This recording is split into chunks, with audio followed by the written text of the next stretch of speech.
ভাইরা আমার, ওমর রাদিয়াল্লাহু তাআলা আনহুর শাসনামলে মদিনার আমিরুল মুমিনিন ওমর ঘোষণা করলেন, আরে আমার প্রজারা, আজ থেকে কোনদিন খাদ্যের মধ্যে আর ভেজাল মিশানো যাবে না। এটা কার ঘোষণা? খলিফাতুল মুসলিমিন ওমরের ঘোষণা। আর খাদ্যের মধ্যে ভেজাল মিশানো যাবে না। কিন্তু ভাইরা আমার, দুঃখের সঙ্গে বলতে হয় আজকে আমাদের সমাজের ব্যবসায়ীদের অবস্থা। যদি আপনি ব্যবসার মধ্যে যান, কোন দোকানের মধ্যে যান, গিয়ে বলেন, ও মাজন সাহেব আমাকে একবার ভালো একটা কাপড় দেন, কিন্তু ভালো কাপড় দেয় না। 2 নম্বর কাপড় যেটা আছে এটা কিন্তু 1 নম্বর কাপড় মিলাইয়া দেয়। যদি বলেন কথা ঠিক কিনা? 2 নম্বর কাপড়টারে 1 নম্বর কাপড় বানাই দেয়।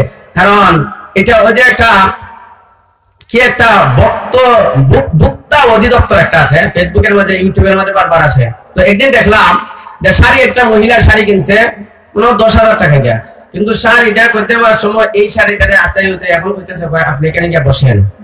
বসার পর এই মহিলা বসছে আর অন্যদিকে এই শাড়িটারে রাখা 2 নম্বর শাড়িটা দিছে, প্যাকেট করে দিছে। খবরদার আপনি এই প্যাকেট দেখবেন না। কেন? এটা যে 22 আছে, এটা 22 নষ্ট হয়ে যাবে। এই মহিলাও হয় তাহলে ঠিকই আছে, বাড়িতে না দেখে না এই শাড়ি আগেরটা না। এখন দেখা যায় ওই তাদেরকে নিয়ে আইছে, এখন তো মাফ চায়। এখন কি চায়? একটু আওয়াজ দিয়ে বলেন না।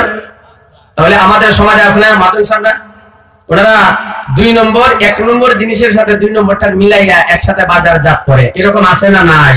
কিন্তু আমার আল্লাহ নবী, বিশ্ব নবী বলেন, যে সমস্ত মানুষ আমার উম্মতের মধ্যে যারা ধোঁকাবাজ, যদিও দাবি করে আমার উম্মত, আল্লাহর নবী বলেন মূলত এরা আমার কোন উম্মত না। মুসলমান ভাইরা আমার, এইদিকে আমিরুল মুমিনিন ওমর রাদিয়াল্লাহু তাআলা বললেন, আজ থেকে খাদ্যের মধ্যে ভেজাল সৃষ্টি করা যাবে না, ভেজাল মিশানো যাবে না। এমন অবস্থায় ভাইরা আমার, খলিফাতুল মুসলিমিন ওমর রাত্রিবেলা উনি মদিনার অলিতে গলিতে ঘোরাঘুরি শুরু করে দিয়েছেন। একবারে সামনে গেলেন, গিয়ে দেখেন গভীর রাত্র হয়ে গেছে। 2 জন মহিলার কণ্ঠের আওয়াজ ভেসে আসছে। এবার একজন মহিলা বলতেছে, আমাদের বাছুরটা বড় হয়ে গেছে, দুধও খুব গাঢ় গাঢ় হয়ে গেছে, এই জন্য 1 কেজি দুধের মধ্যে 250 পানি দিলে জনগণ বুঝতে পারবে না। এবং তার মেয়ে এটা বলতেছে, মাগো আপনি কি মদিনার আমিরুল মুমিনিনের কথা শুনেন না? ও মদিনার আমিরুল মুমিনিন বলেছেন খাদ্যের মধ্যে আর ভেজাল সৃষ্টি করা যাবে না। এই জন্যই তো মা ঠিক না, কারণ এটা ধোঁকা দেওয়া হবে মানুষকে। আল্লাহ নবী, বিশ্ব নবী বলেছেন, ধোঁকাবাজ আমার উম্মত নয়, ধোঁকাবাজ আমার উম্মত নয়।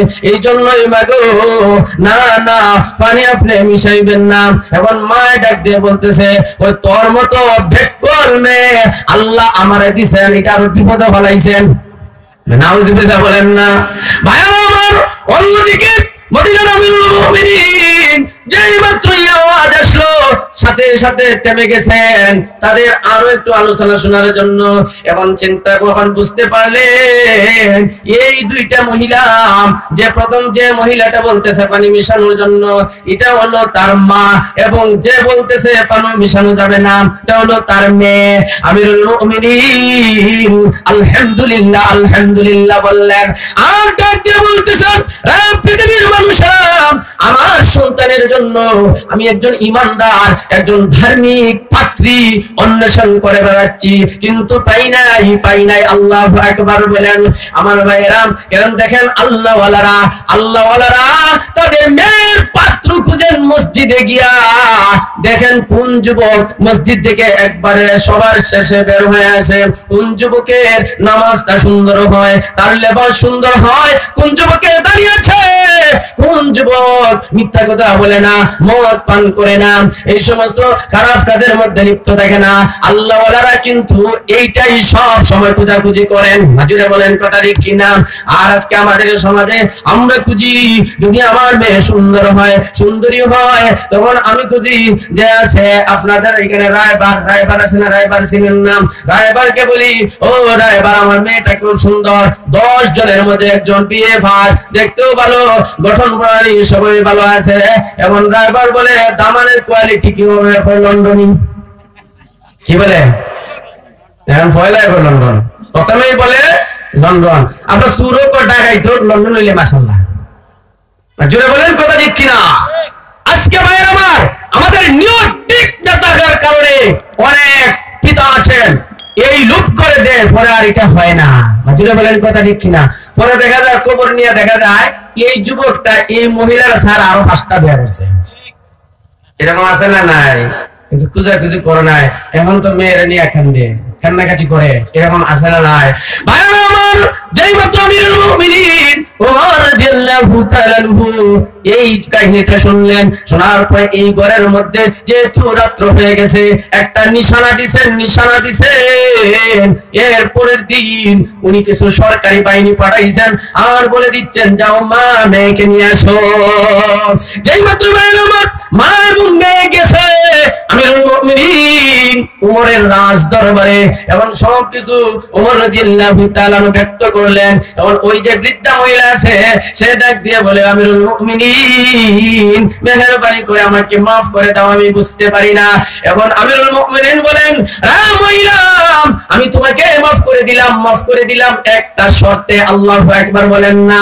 একটা শর্তে, কারণ তোমার এই মহিলাটা, এই মেয়েটার যেহেতু বিবাহ হয় নাই, সে একজন যুবতী নারী।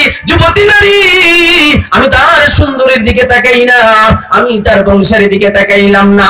আল্লাহ যেটা করেন নাই, আল্লাহ কিন্তু ভাইরা আমার কোন মানুষের চেহারার দিকে তাকান নাই, কোন মানুষের সম্পদের দিকে তাকান নাই। কে সৈয়দ আর চৌধুরী, কে পাঠান, কে খান, এটা কিন্তু আল্লাহ দেখেন নাই।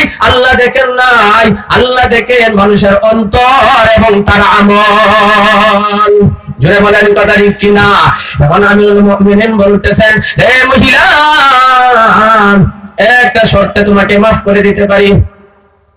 কি শর্ত? শর্তটা হলো, আমার একটা বিবাহের উপযুক্ত ছেলে আছে, যদি তোমার মেয়েকে আমার ছেলের কাছে বিবাহ দেও। সুবহানাল্লাহ বলবেন না? একজন বাদশা হইয়া একজন গোয়াল নিয়ে দুধ বিক্রি করে খায়। আমাদের সমাজের এই অবস্থা হইলে তো এরা সমাজের কোনো মানুষই না। জুড়ে বলেন কথা ঠিক কিনা? আল্লাহ